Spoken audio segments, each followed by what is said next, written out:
এই প্রশ্নে বলেছে 3-এর পাওয়ার 27কে 26 দিয়ে ভাগ করলে কত ভাগশেষ থাকে। তো এই অঙ্কটি রিমাইন্ডার থিওরাম অধ্যায়ের মধ্যে পড়ে। তো কিভাবে করব দেখুন, এখানে জানতে চেয়েছে যে 3-এর পাওয়ার 27কে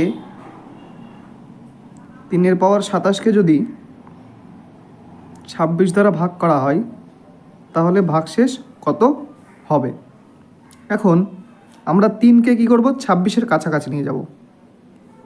তো 3কে 26-এর কাছাকাছি বলতে 27 পর্যন্ত নিয়ে যাওয়া যায়। তাহলে আমরা বলতে পারি যে 3-এর পাওয়ার 3 করলে 3 তিরিক্ষে 9, 3 9 27 হয়ে যায়। তাহলে তার পাওয়ার 9 দিতে পারি। তাহলে 3 9 27 বাই কত, 26। তাহলে এটার থেকে আমরা কি পেলাম, এটা পেলাম।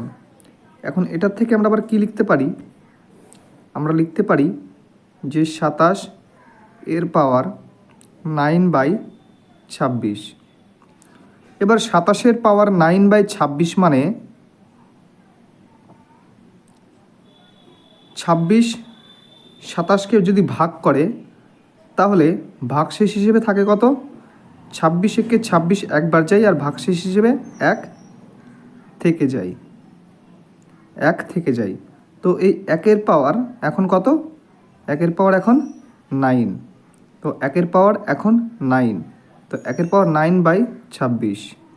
তো 1-এর পাওয়ার যতই করুন সেটা সবসময় কতই হয়, একই হয়। আর তার পাওয়ার যেহেতু 26, তার পাওয়ার নয়, তাকে যেহেতু 26 ভাগ করছে, তাহলে 1কে তো 26 ভাগ করতে পারবে না, তাহলে সেটাই ভাগশেষ হিসেবে থেকে যায়। তাহলে এখানে কত হচ্ছে, ভাগশেষ 1। তাহলে এই প্রশ্নের উত্তর হবে অপশান 1।